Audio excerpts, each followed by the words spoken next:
While studying chemical equilibrium, we see gaseous reactions and we understand their equilibrium at constant volume and also at constant pressure.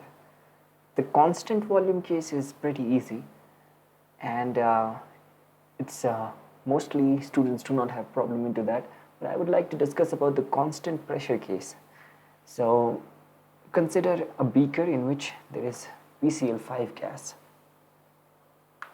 and then I add some stones here. These stones I add to maintain pressure. So if there were more stones here, more mass on the piston, and then there will be more pressure.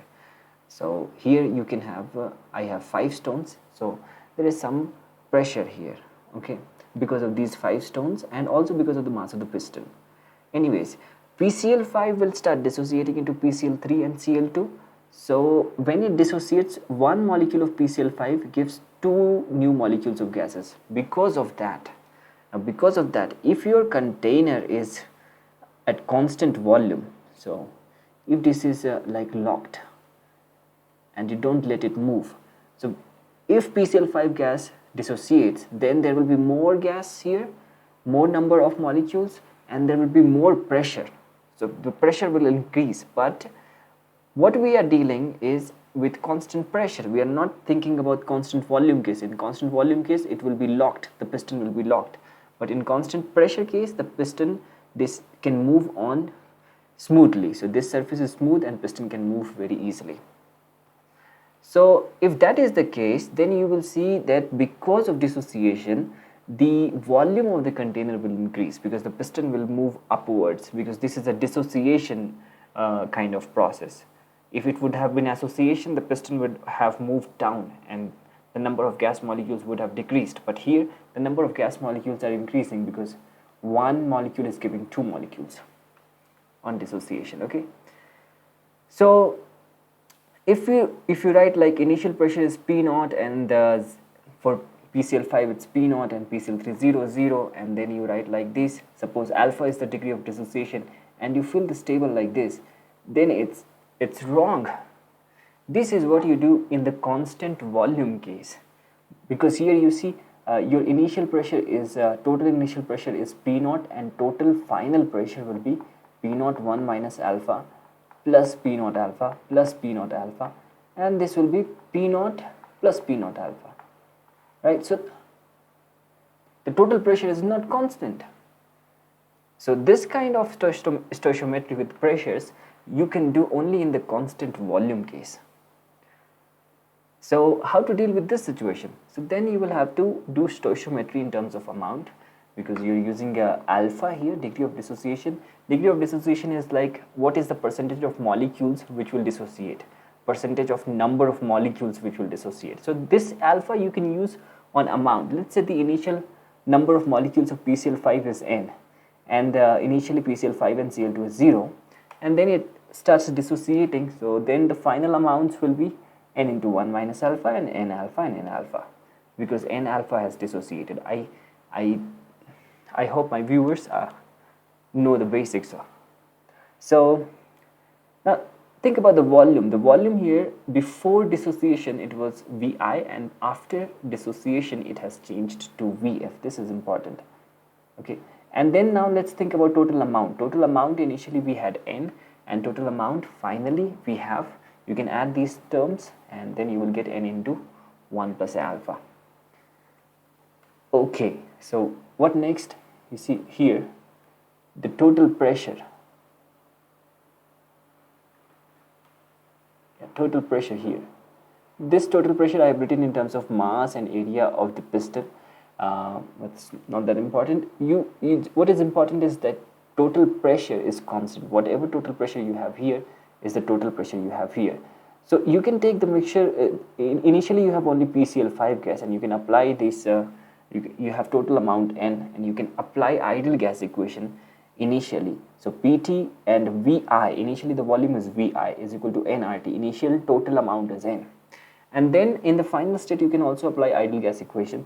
So the pressure is same Pt, and Vf now. Vf is number of molecules or amount have now become n into 1 plus alpha, and T is of course the same. So you have these two equations. You can divide these two equations and then you can find out a relation between Vi and Vf. This will be very important.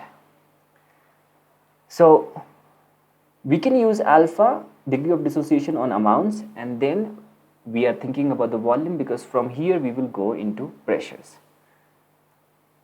Let's see. So now we have done this. We know this.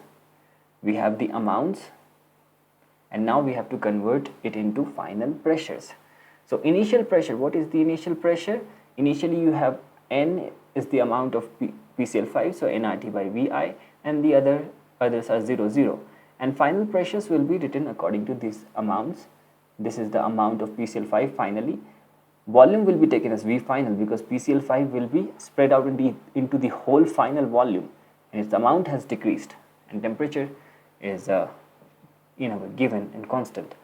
So for PCl3 this will be the pressure, and then for Cl2 this will be the pressure.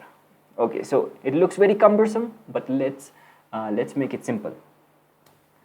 We can, for Vf, we can substitute this thing from this relation. So it becomes like this. Now let's see. This initial pressure was the total pressure, the total constant pressure. This is the PT. So here you can see nRT by Vi. This is the PT. Here again you see nRT by Vi, again PT, nRT by Vi, again PT, and other terms with alphas. So simply I can write the initial pressures to be PT 0, 0, and then final pressures, as you can see, like this.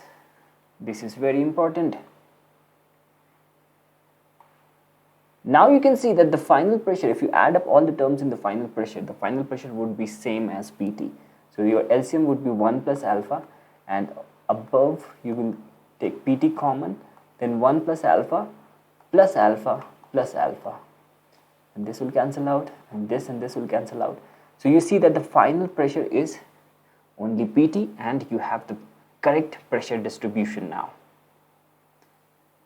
So this kind of question has been asked in JEE Advanced 2016. So this is the question. It's X2 is dissociating into 2X, and temperature is 298, and total pressure, this PT was given to be 2 bar, and the total pressure was constant. And you were also given these things, that initial amount of X2 was 1, and there was no X initially, and at equilibrium X was beta. This is the amount, number of moles actually, and then what you have to figure out was Kp, and there were these 4 options. So PT is constant, you see, PT is constant, so we will have to be careful. Total pressure is constant. So how do we solve for this? We do the stoichiometry with amounts, not with pressure, okay? And then we can convert these amounts into pressure very carefully, understanding that the volume of container is also changing. So you see here the solution begins like this. You have 1 plus, you have beta, number of moles increasing here, so there beta by 2 will decrease, so final amount of X2 will be 1 minus beta by 2. Okay, now you can see that the total amounts, initially total amount is 1, and finally the total amount is 1 plus beta by 2. Okay, so let's try to write the pressure. So initial pressure of X2 will be 2, because it's only X2 in the beginning, and the total pressure is 2. And you can also write this relation, which will be useful. 2 is 1 times RT, because initial number of mole is 1, right? So 2 is 1 times RT by Vi. This will be very important. And then initial pressure of X is 0, of course. How about the final pressure of X2? So when you write the final pressure of X2, you use final number of moles, N, R, T, and V final. Okay, so we will have to fill in the missing links. First of all, using the total amounts, we can figure out the ratio of volumes, because PV is equal to nRT, and if total pressure and temperature is constant and R is of course constant, so V and total volume and total amount is directly proportional. So using that, you can write Vf by Vi is equal to Nf by Ni, and you have this Nf this and Ni this. So from here you can simplify. You can put in terms of Vf, you can put what? Vi into 1 plus beta by 2.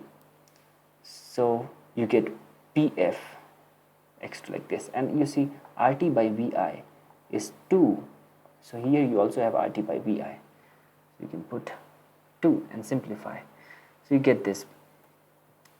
Then we can write the final pressure of X, which will be beta times RT by 2, because final number of moles is beta, and RT of course, and V final. V final we can write from here. We already did. V final was 1 plus beta by 2 times Vi.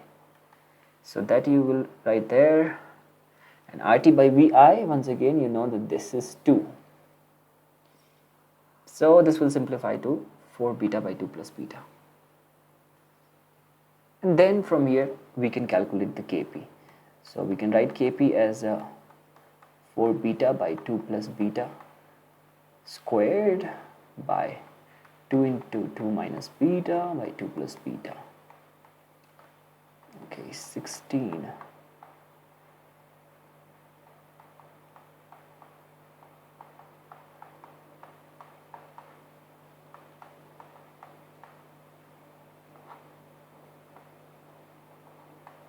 So it turns out to be 8 beta square by 4 minus beta square, which is option B.